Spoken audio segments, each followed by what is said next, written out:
Yes, my 12th class, dear students, very good morning to all of you after Deepavali. Dear student, today I am with you with human health and disease. In this chapter, now we are going to start immune system, प्रतिरक्षा तंत्र। मेरे 12th class के Hindi medium English medium के dear students, आज आपके लिए मैं मानव स्वास्थ्य और रोग वाले चैप्टर से इम्यून सिस्टम प्रतिरक्षा तंत्र के बारे में चर्चा कर रहा हूं और whatever written in your NCERT I am going to clear it how much it's possible with us. Okay, thanks. Now be careful and be ready to listen and also to write down your notes as per instruction. Dear students, immune system प्रतिरक्षा तंत्र। इसके पहले वाले video में dear students हम लोगों ने क्या देखा, प्रतिरक्षा के बारे में जाना कि किस किस प्रकार की innate immunity, acquired immunity, active immunity, passive immunity, ठीक है। ये सब जानते जानते प्राइमरी रिस्पांस, सेकेंडरी रिस्पांस, ये सब जानते जानते अब हमको जानना है कि ये सारे रिस्पांस किस सिस्टम के द्वारा, किस ऑर्गन के द्वारा, किस सेल के द्वारा हमको प्राप्त होते हैं, ठीक है। तो डियर स्टूडेंट्स, आइए इम्यून सिस्टम प्रतिरक्षा तंत्र।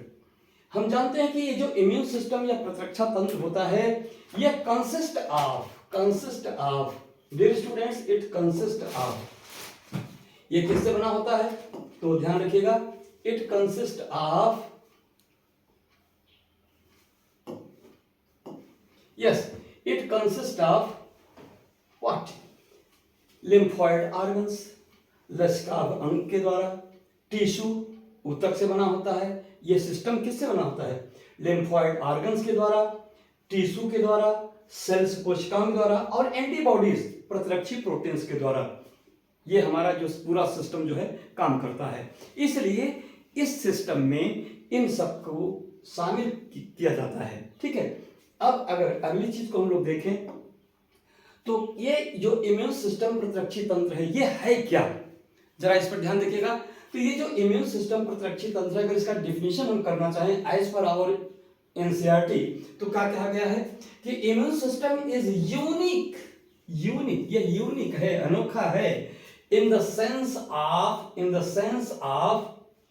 सेंस दैट, इस मामले में यूनिक है कि यह रिकॉग्नाइज फॉरेन एंटीजन्स, हमारी बॉडी में जो बाहरी प्रतिजन प्रवेश कर जाते हैं रोग के उत्पन्न करने के लिए, उसको यह पहचानता है। Second thing, response to these, और ये जो एंटीजन हमारे बॉडी में प्रवेश करते हैं उनके पर क्या करता है, अनुक्रिया करता है, फाइट करता है, and also remember to them, ऐसे पैथोजेंस के एंटीजेंस को वो आइडेंटिफाई करता है, पहचान रखता है, मेमोरी बॉक्स में स्टोर कर लेता है। तो इस प्रकार से इस प्रकार के फंक्शन को करने वाला जो हमारा सिस्टम है उसको हम इम्यून सिस्टम कहते हैं। हिंदी मीडियम के स्टूडेंट अगर जानना चाहें तो जान सकते हैं बेटा, प्रतिरक्षा तंत्र इस मानने में बेजोड़ है कि यह विजातीय प्रतिजनों को पहचानता है, प्रतिजन जो एंटीबॉडीज हमारे बॉडी में शरीर में आते हैं, जो हमारे पैथोजेंस आते हैं, वो जो एंटीजन क्रिएट करते हैं उसको ये पहचानता है, इसके प्रति अनुक्रिया करता है, रिएक्शन करता है और इन्हें याद भी रखता है। तो इस प्रकार से वह सिस्टम जो विजातीय प्रजनों को हमारे शरीर में पहचाने, उनके प्रति रिएक्शन करे और उन्हें याद भी रखे, उस प्रकार के सिस्टम को हम क्या कहते हैं, प्रतिरक्षा तंत्र कहते हैं। अब अगर इसके फंक्शन के बारे में याद करें कि ये इम्यून सिस्टम हमारी बॉडी में रह के क्या कार्य करता है, तो बेटा यह प्लेज एन इंपॉर्टेंट रोल, ये एक महत्वपूर्ण भूमिका निभाता है। किस मामले में, एलर्जिक रिएक्शंस, जो एलर्जिक प्रकार की प्रतिक्रियाएं होती हैं उसके प्रति जो है क्या करता है, ये महत्वपूर्ण भूमिका निभाता है। ऑटो इम्यून डिजीज, प्रस्व प्रतिरक्षी रोगों के लिए महत्वपूर्ण भूमिका निभाता है। एंड ऑर्गन ट्रांसप्लांटेशन, जब किसी अपने शरीर से बाहर किसी दूसरे अंगों को हमारे शरीर में प्रतिरूपित किया जाता है तो उसके प्रति क्या करता है, यह महत्वपूर्ण भूमिका निभाता है। कौन, इम्यून सिस्टम। इम्यून सिस्टम का सीधा सा कार्य है कि हमारे शरीर में जो कुछ है इससे बाहर का कुछ भी अगर हमारी बॉडी में आएगा तो उसे हम डिस्ट्रॉय कर देंगे, ठीक है। इसीलिए जब किसी का ऑर्गन ट्रांसप्लांटेशन होता है तो उसको इम्यूनो सप्रेशर मेडिसिन दिए जाते हैं और उसे बहुत सारे प्रिकॉशन बताए जाते हैं जिससे कि एक्सटर्नल इन्फेक्शन उसको न होने पाए, क्योंकि उसका इम्यून सिस्टम ऑटोमेटिक सप्रेस कर दिया जाता है। अगर सप्रेस नहीं किया जाएगा तो हमारे ही इम्यून सिस्टम उस ट्रांसप्लांटेड ऑर्गन या टिश्यू को रिजेक्ट कर देंगे, किल कर देंगे और पूरा ट्रांसप्लांटेशन का जो इशू है वो फेल हो जाएगा। ठीक है, आइए हम लोग नेक्स्ट पेज पर फोकस करें। तो ये जो इम्यून सिस्टम प्रतिरक्षी तंत्र है, इसमें जो लिम्फॉइड ऑर्गन हैं, लिम्फॉइड ऑर्गन क्या होते हैं? Lymphoid organs where origin, maturation and proliferation of lymphocytes occurs। यानी लिम्फॉइड ऑर्गन्स वो होते हैं जहां पर लिम्फोसाइट्स का ओरिजिन होता है, मेचुरेशन होता है और प्रोलिफेरेशन होता है। ओरिजिन होता है माने उत्पत्ति होती है, मैन्युफैक्चर होता है माने परिपक्वन होता है, मेचुरेशन होता है माने परिपक्वन होता है, प्रोलिफेरेशन का मतलब प्रचुरोद्भवन होता है जहां पर इनकी संख्या जो है वो बढ़ती है। ठीक है, अब ये जो लिम्फॉइड ऑर्गन्स हैं ये दो प्रकार के होते हैं, एक है प्राइमरी लिम्फॉइड ऑर्गन्स, दूसरा है सेकेंडरी लिम्फॉइड ऑर्गन। LO का मतलब लिम्फॉइड ऑर्गन्स। तो ये जो प्राइमरी लिम्फॉइड ऑर्गन जो प्राथमिक लसिका अंग होता है, डियर स्टूडेंट्स, क्या करता है? ये differentiation into antigen sensitive lymphocytes. Antigen के लिए सेंसिटिव सक्रिय लिम्फोसाइट्स को क्या करता है? ये डिफरेंशिएट यानी मॉडिफाई करता है, बनाता है। कौन? Lymphoid organs. मींस ये लिम्फॉइड ऑर्गन्स वो ऑर्गन होते हैं जहां पर हमारे लिम्फोसाइट्स को ट्रेंड किया जाता है किसी एंटीजन को आइडेंटिफाई करने के लिए, उनके अगेंस्ट रिएक्ट करने के लिए, उन्हें डिस्ट्रॉय करने के लिए। ठीक, अब ये जो प्राइमरी लिम्फोसाइट्स, जो प्राइमरी लिम्फॉइड ऑर्गन्स हैं, ये क्या करते हैं? ये जो है बोन मैरो है, पहला आपका बोन मैरो है, दूसरा आपका जो है थाइमस ग्लैंड होती है। यही हमारे दो मेन प्राइमरी लिम्फॉइड ऑर्गन्स होते हैं। तो जो बोन मैरो होता है, अस्थि मज्जा, ध्यान रखिएगा, all blood cells with B lymphocytes are produced. ध्यान रखिएगा, बिल्कुल ध्यान रखना होगा।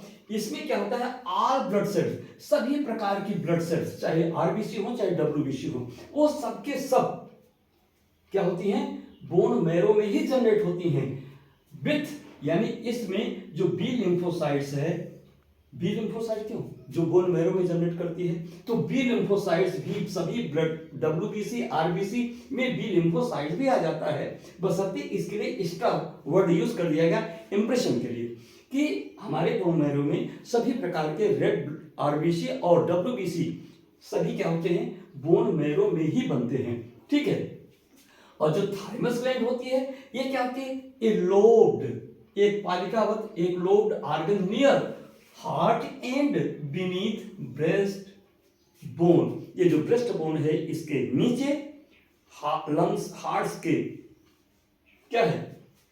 नियर हार्ट, हार्ट के नजदीक लोब्ड स्ट्रक्चर होती है। ठीक है, तो इस प्रकार से ये इसका सिचुएशन होता है। और ये दोनों बोन मैरो और थाइमस ग्लैंड, ये दोनों क्या करते हैं? Provides micro environment for development and maturation of T lymphocytes. ये जो टी लिम्फोसाइट्स होते हैं, उस टी लिम्फोसाइट्स को क्या करते हैं? इस टी लिम्फोसाइट्स को ग्रो करने के लिए, मेच्योर होने के लिए सुटेबल एनवायरनमेंट ये प्रोवाइड करते हैं। ठीक है, अगर हिंदी मीडियम स्टूडेंट जानना चाहें तो जान लें, ये जो अस्थि मज्जा होती है, ये अस्थि मज्जा लसिकाणुओं समेत सभी रुधिर कोशिकाएं उत्पन्न करता है। और थाइमस ग्रंथि एक सपाली अंग होता है जो हृदय के पास उरोस्थ के नीचे स्थित होता है। ठीक है, अस्थि मज्जा और थाइमस दोनों ही टी लसिकाणुओं के परिवर्धन, परिपक्वन के लिए सूक्ष्म पर्यावरण मुहैया कराते हैं। ठीक है, डियर स्टूडेंट ध्यान रखिएगा, यहां पर 1 मिनट के लिए हम आपको रोकेंगे। एक्चुअली क्या होता है, जब बच्चा फीटस कंडीशन में होता है, अपने माँ के गर्भ में होता है, उसमें जब वो अनडेवलप्ड कंडीशन में होता है, तो उसमें सबसे पहले थाइमस ग्लैंड डेवलप करती है। उसमें बोन बाद में डेवलप होता है। तो बोन से पहले उस बच्चे को इम्यूनिटी कौन प्रोवाइड करता है? डियर स्टूडेंट्स, ये थाइमस ग्लैंड होता है। थाइमस ग्लैंड होता है जो टी लिम्फोसाइट्स को जनरेट करता है बच्चों में प्राइमरी इम्यूनिटी के लिए। इसके बाद जैसे जैसे बच्चा एडल्ट होने लगता है, थाइमस ग्लैंड इवन जब एडल्ट होता है, जब उसमें पवर्टी पीरियड आता है, तब तक थाइमस ग्लैंड क्या होता है? रिड्यूस हो जाता है। अगर रिड्यूस ना हो तो क्या हो? उसमें जो सेकेंडरी सेक्सुअल कैरेक्टर होते हैं जिसके द्वारा वो मेल या फीमेल के रूप में डेवलप होता है, वो चीजें बाधित हो जाएंगी, सप्रेस्ड हो जाएंगी, कंप्लीट डेवलपमेंट नहीं होता है। इसलिए इसका reduction promotes that's promotion of secondary sexual character in fetus. Okay, और जब बोन मैरो डेवलपमेंट हो जाती है तो बोन मैरो के बनने के बाद क्या होता है? इसका कार्य कौन? बोन मैरो संभाल लेता है। और फिर बोन मैरो में क्या होते हैं? बी लिम्फोसाइट, टी लिम्फोसाइट सभी जो है बनते हैं। हम सिंपल लैंग्वेज में कहते हैं कि birth place B lymphocyte, T lymphocytes का बर्थ प्लेस बोन मैरो होता है, जबकि इसका ट्रेनिंग कैंप थाइमस ग्लैंड होती है। इसे हम कह सकते हैं। यस डियर स्टूडेंट, अब चलिए हम लोग नेक्स्ट पेज पर फोकस करते हैं। तो नेक्स्ट पेज पर बेटा हमें क्या जानना है? सेकेंडरी लिम्फोसाइट्स या सेकेंडरी लिम्फोसाइट जो ऑर्गन्स होते हैं उनके बारे में जानना है। तो डियर स्टूडेंट ध्यान रखिएगा, ये जो सेकेंडरी लिम्फोसाइट ऑर्गन होते हैं, इसमें क्या होता है? इसमें पहला आपका जो है पेयर्स पैचेज होता है जो कि स्मॉल इंटेस्टाइन में होता है, और यह इम्यून सेंसर का कार्य करता है। इनका फंक्शन क्या होता है? इनका कार्य होता है इम्यून सर्वेलांस। ये क्या करते हैं? ये प्रतिरक्षा के सजग प्रहरी के रूप में कार्य करते हैं।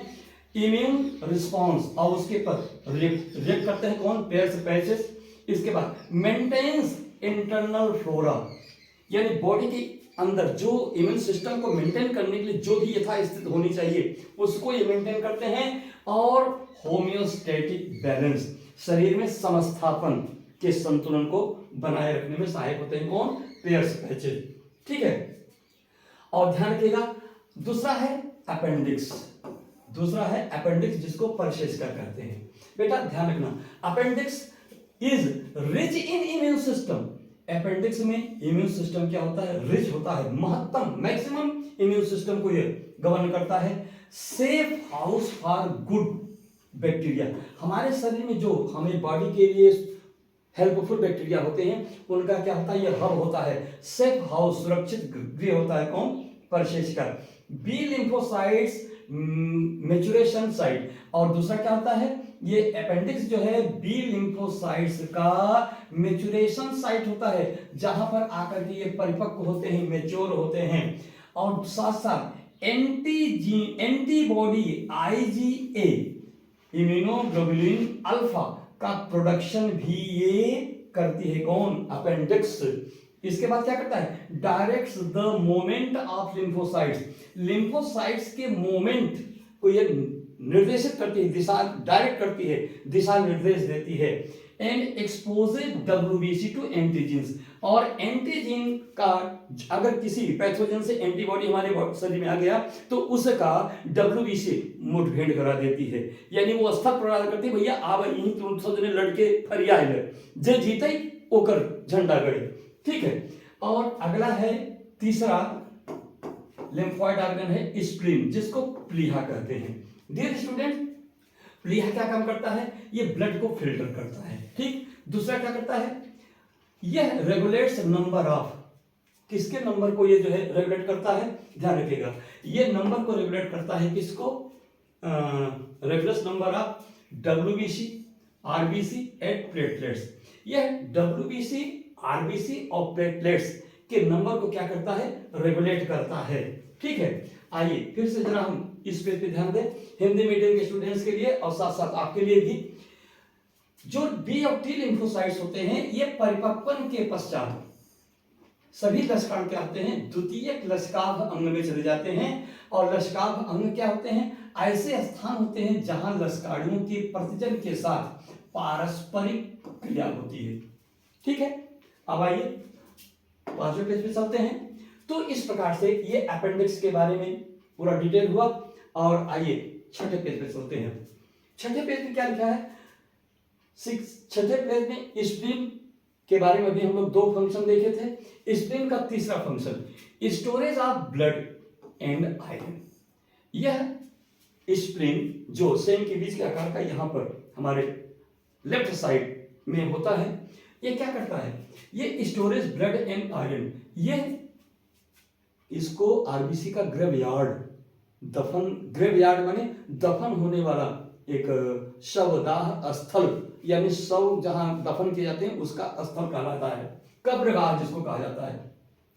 तो ये डिसिप्लिन जो है ये ब्लड और आयरन को स्टोर करता है और प्रोड्यूसेस डब्ल्यूबीसी लिम्फोसाइट्स, और क्या करता है, डब्ल्यूबीसी को प्रोड्यूस करता है एंड कन्वर्ट्स इनटू लिम्फोसाइट्स, यानी डब्ल्यूबीसी को ट्रेंड करके उनको लिम्फोसाइट में कन्वर्ट करता है कि यस मेरे ये क्या कहते हैं, अमर क्या कहते हैं, कौन सा नए सैनिक, कौन से नए सैनिक का अभी जनरेशन हुआ है, युद्धवीर, युद्धवीर सैनिकों का विशेष रूप से ट्रेंड करते हैं। ठीक है, अब आइए लिम्फ नोड्स, ये तीसरा पॉइंट था। चौथे पॉइंट पर हम लोग क्या करेंगे, लिम्फ नोड्स के बारे में करेंगे, जिसको हम हिंदी में कहते हैं लसिका ग्रंथि। तो लसिका ग्रंथियां क्या करती हैं एज ए लिम्फॉइड ऑर्गन्स के रूप में, ये फिल्टर्स लिम्फ या लसिका का क्या करते हैं, निस्संदन कराती हैं, फिल्टर करती हैं। प्रोड्यूसर्स लिम्फोसाइट्स, लिम्फोसाइट्स को प्रोड्यूस करते हैं। ध्यान रखिएगा कहां कहां लिम्फोसाइट्स, कौन कौन से लिम्फॉइड ऑर्गन्स हैं जो लिम्फोसाइट्स को प्रोड्यूस कर रहे हैं, ये आपके हायर लेवल के क्वेश्चन बन सकते हैं।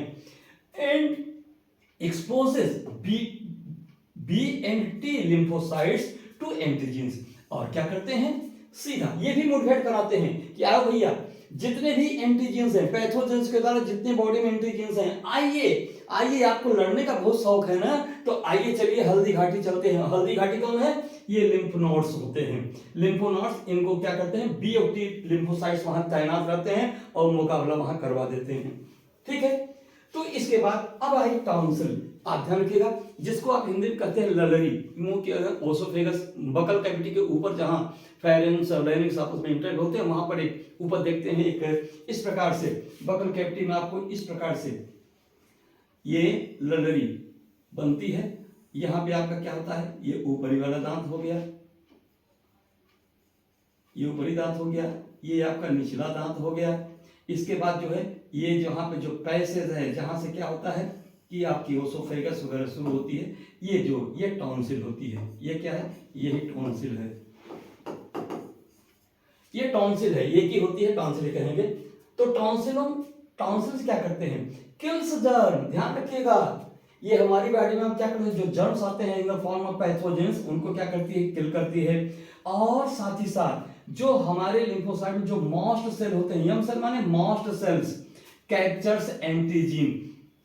टॉन्सिल में जो मॉस्ट सेल होती हैं वो क्या करती हैं, वो एंटीजेंस को कैप्चर करती हैं और क्या करती हैं, triggers B and T lymphocytes, B और टी लिम्फोसाइट्स को क्या करते हैं, ये प्रेरित करती हैं, प्रशस्त पूर्ण पंथ है, बढ़े चलो तू अमर्त्य वीर पुत्र हो, रुको न सूर साहसी। इस प्रकार से क्या करते हैं, प्रमोट करती हैं, आगे बढ़ो लड़ो। और उसके बाद क्या करती हैं, जरूरत पड़ने पर ये सिक्रीट्स इम्यूनोग्लोबुलिन अल्फा, एंटीबायोटिक्स, ये इम्यूनोग्लोबुलिन अल्फा का प्रोडक्शन भी करती हैं। इसके बाद डियर स्टूडेंट्स एक और भी लास्ट जो है, ये तो आपका पांचवा हो गया, और छठवां जो लिम्फॉइड ऑर्गन है वो है माल्ट। माल्ट क्या होता है, ध्यान रखिएगा, श्लेष्म संबद्ध लसिकाभ उतक, यानी श्लेष्मा से युक्त लसिका के उतक, जिसको कहा जाता है malt, mucosal associated lymphoid tissue. इनके बारे में डिटेल आइए हम लोग नेक्स्ट पेज पे देखते हैं। तो यहां देखिए माल्ट, यहां पर इंक जो है चेंज हो गया है माय डियर स्टूडेंट्स, तो कोई बात नहीं, आप समझदार हैं, हम आपको समझा देंगे। तो माल्ट क्या होता है, म्यूकोजल एसोसिएटेड लिम्फॉइड टिश्यू। ये क्या होते हैं, विद इन द, कहां होते हैं डियर स्टूडेंट, ये कहां होंगे, जरा याद कीजिए, within the lining of major tract of what, respiratory tract and gastrointestinal tract and urogenital tract के जो एपिथेलियल लेयर होती है, जो म्यूकस को सिक्रीट करती रहती है, वो क्या करते हैं, वो क्या करते हैं, वो ये फंक्शन करते हैं माय डियर स्टूडेंट्स, ये फंक्शन करते हैं। अगर आपको पढ़ने में असुविधा हो रही है तो ध्यान रखिएगा, इनका फंक्शन होता है इनिशिएशन, इनिशिएट्स, क्या इनिशिएट करता है, इम्यून सिस्टम, इम्यून सिस्टम को इनिशिएट करता है। सेकेंड क्या इनिशिएट करता है, ये प्रोटेक्ट करता है, प्रोटेक्शन का काम होता है, प्रोटेक्शन यहां पे अगेंस्ट क्या, माइक्रो ऑर्गेनिज्म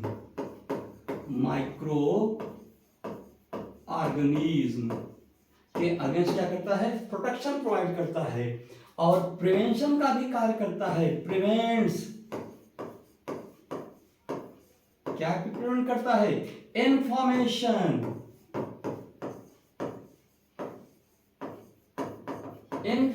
शरीर में जो प्रदाह होती है, जो इन्फ्लामेशन होता है, उसको क्या करती है, ये प्रिवेंट करती है। ध्यान के, प्रिवेंशन, प्रदाह, जलन, इरिटेशन और स्वेलिंग में अंतर है, तो इन्फ्लामेशन क्या है, इन्फ्लामेशन है। एंड आल्सो मेंटेन्स, क्या मेंटेन करती है, स्टेबल